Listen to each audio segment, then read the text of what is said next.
Good day everyone, I am Eliza Marisi Alonde from Y1PMGC3 Naphtali, and I will be the last reporter of the Group 2.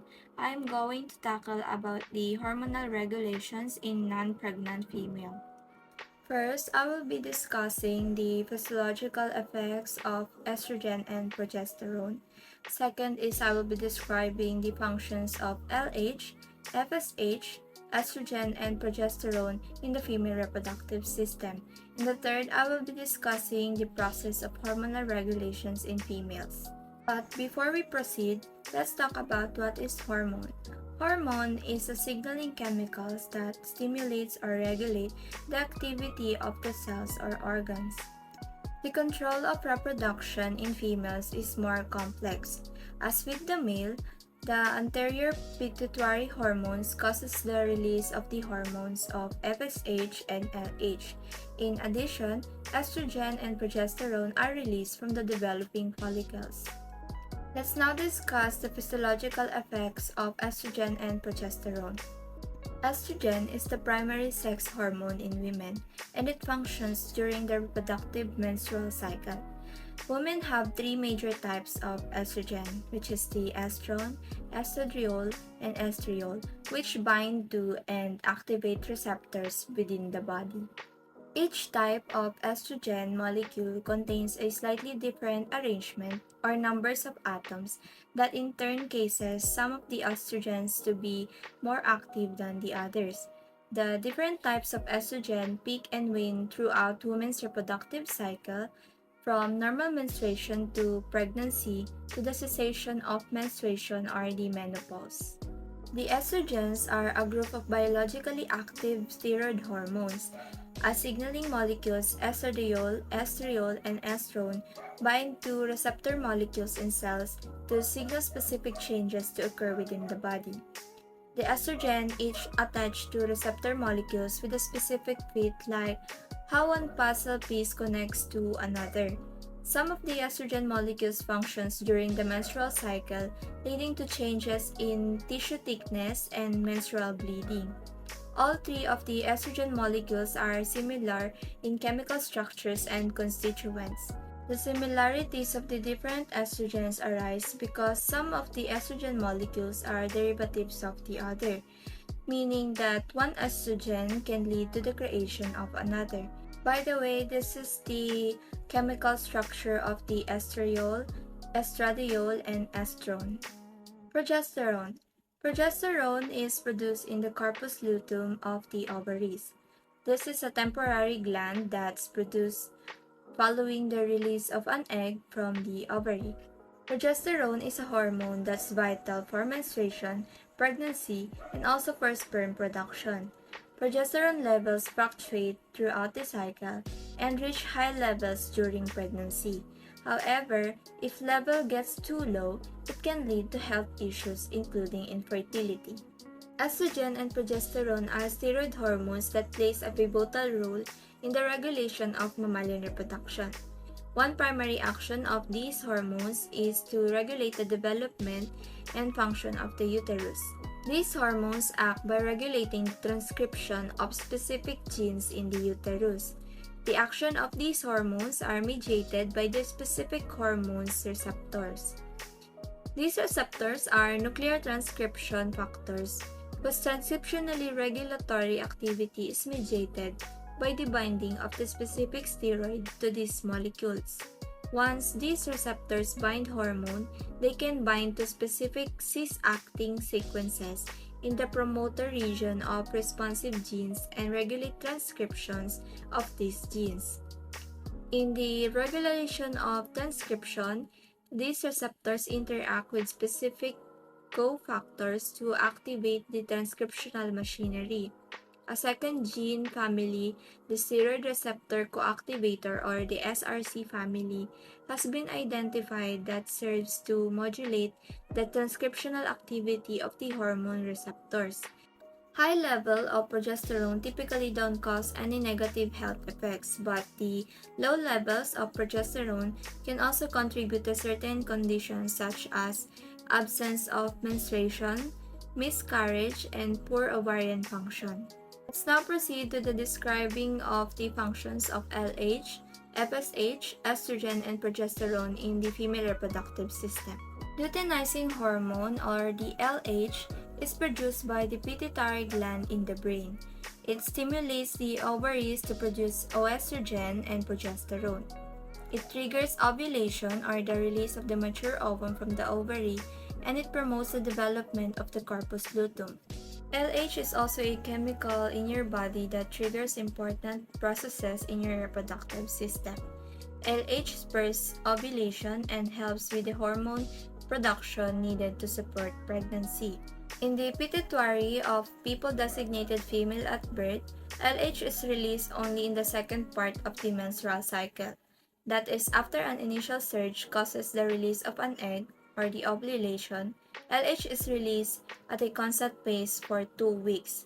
This stimulates ovarian progesterone production. Next is the follicle stimulating hormone, or the FHS. It is produced by the pituitary gland during the first half of the menstrual cycle. It stimulates development of the maturing ovarian follicle and controls ovum production in the female and sperm production in the male. FHS helps control the menstrual cycle and stimulates the growth of eggs in the ovaries. FHS level in women change throughout the menstrual cycle, with the highest levels happening just before an egg is released by the ovary. This is known as the ovulation. FHS works with luteinizing hormone to control sexual functions. Progesterone is one of the two female sex hormones, the other being the estrogen.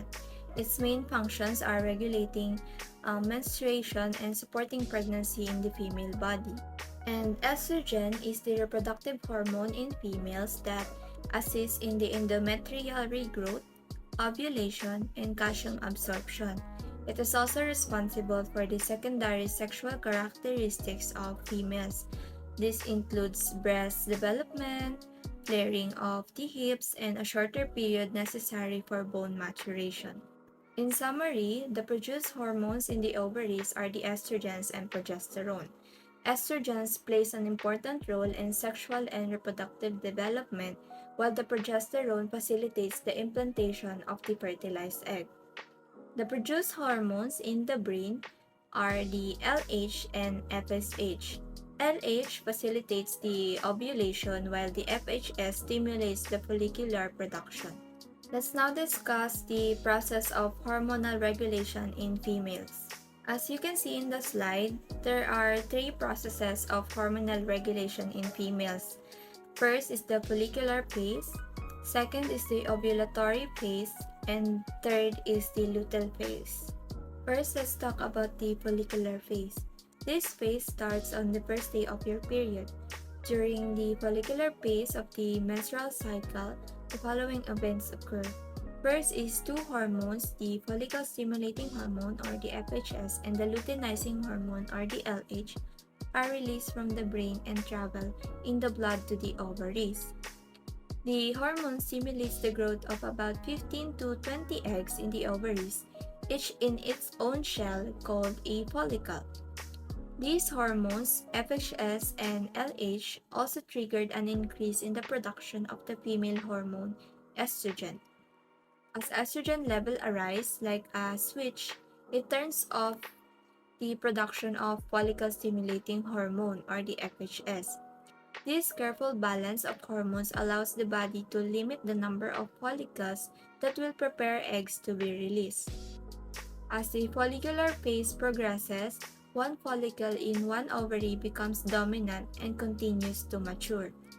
This dominant follicle suppresses all of the other follicles in the group.